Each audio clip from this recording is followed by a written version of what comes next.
G'day guys, how's it going? This is Broadcasting Because, and before we start, I just wanted to say an enormous thank you to everyone that subscribed to this channel. We hit 100 subs last night. I was jumping off my couch when I saw it, so thank you so much to everybody that has subscribed. And we now move on to episode number 16 of Pompey's Road to the Top. We have 4 very big matches to be played this month. Firstly against Hull City, then against the table toppers Crystal Palace, away from home as well. That'll be very difficult. We then come up against Watford back at Fratton Park, and then the now boosted up Derby County away from home.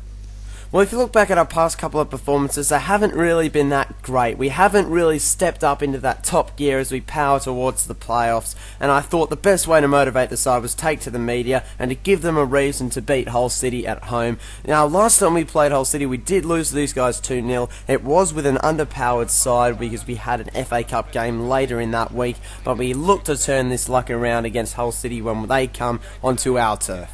Now guys, where would Pompey's road to the top be without starting off with a ridiculous penalty? Pierce slides in. Sure, it's not a great tackle, but the referee points to the spot. We've given away so many penalties in the last couple of episodes, more than we have for the entire rest of the season. I don't know what's going on. You take a look on the replay, and from that angle it looks like he gets the ball.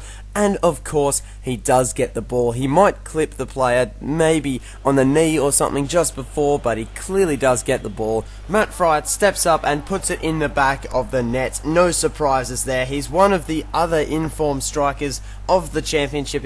I remember last time he scored some great goals against us, and he's already proving to be deadly. We have a great chance here when Badu is through on goal, tries to chip the keeper, but look at that rebound volley finish from Eric Husseklep. That ball, take a look on the replay, the ball when he strikes it is actually behind him. He has to put his foot behind his body, hook it back and curl it into the top corner. That is an immaculate finish. This angle does it justice. Bang, there it is, and we are back level. But they did not go away, Hull City. Fryatt makes 2 tackles, he's through on goal and finishes. So we're behind once again. The first 20 minutes of this match were just frenetic. There were balls flying all over the place, and that is always what happens in the rain. Candy comes through and just misses that. It just skimmed past the post, and I really don't know what happened here. We should have cleared this out on about 3 or 4 occasions. The ball gets stuck at Stewart's feet. Palace makes another great save.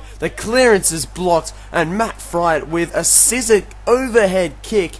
That is insane. Henderson actually gets his hands to it, but can't keep it out. He just palms it into the bottom corner off the post, really. Gee, I don't know what to say. I mean, that's a great finish. What can you say? That is a very, very good goal.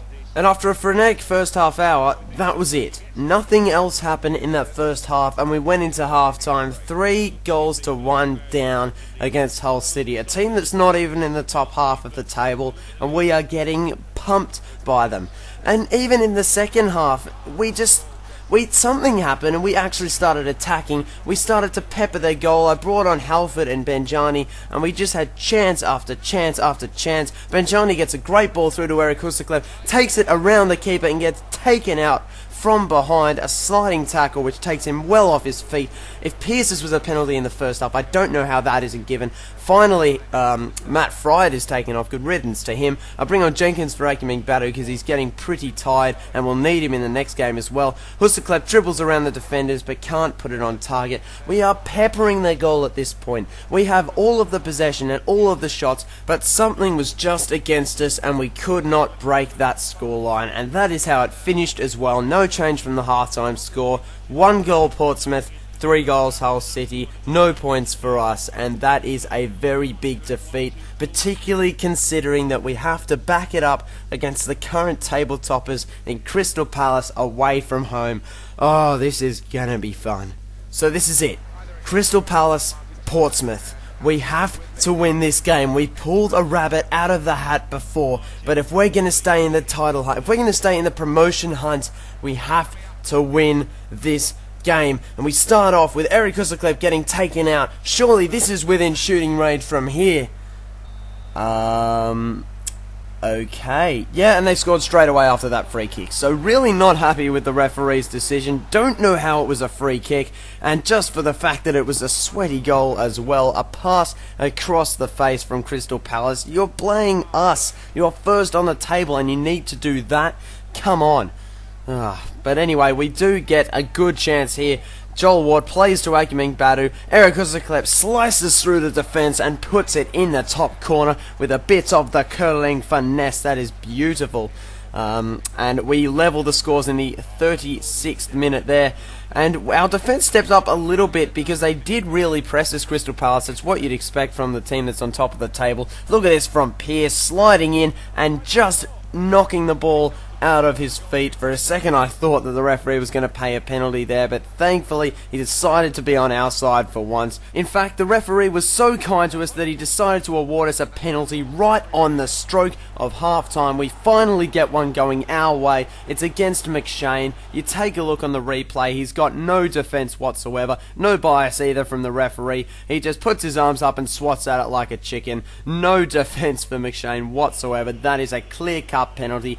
Kitson steps up, bang, 2-1. We are up against the table-topping Crystal Palace, and we're away from home as well. Kitson with the celebration. That is how we go into half-time. 2-1 up against Crystal Palace. An upset is certainly brewing. So as a manager, what would you want from your team coming out of half-time? You've got a good 2-1 lead. You would want the ball to get to Dave Kitson. Jamie Mackey plays it to Eric Uzaklep, touches around the defender, and past the keeper. Bang! 3-1 up. We took him by surprise, and there is the celebration from Eric Uzaklep. All of a sudden, our season is back to life, and this game has turned on its head. Our defence all of a sudden rock solid. They bring on Dick Akoi, I bring on Jenkins and Norris for Ward and Christieg. He's having a bit of a difficult time fitting in Christieg. Don't know how a free kick wasn't awarded there to Eric Uzaklep, but Dave Kitson's shot is just blocked, denying the fourth goal. Kitson again looking to play through Greg Halford, almost seeking for that fourth goal. Sean Scannell, who was actually one of our transfer targets in the last window, comes on. To their credit, they do put on a good run of play here. Zaha connecting with Garvin, and then Sean Scannell is somehow kept on side, but the shot is absolutely sprayed wide. Now, I really don't know how to say this, but something happened. I don't know what, but something happened in that 78th minute mark, and from then on, Crystal Palace dominated. They came back and scored through Valencia to bring them within 1 goal. The score was 3-2, and almost straight away our defence fell to pieces. Pearce gets run down. I don't know how he didn't get that away, and they just walk through our defence, and despite all efforts from Wynn, they score an equaliser. In the 86th minute, it is stolen away from it. We had the win. We were absolutely all over Crystal Palace, and they were seeking for the winner as well. They scored 2 goals in 7 minutes, but that was it.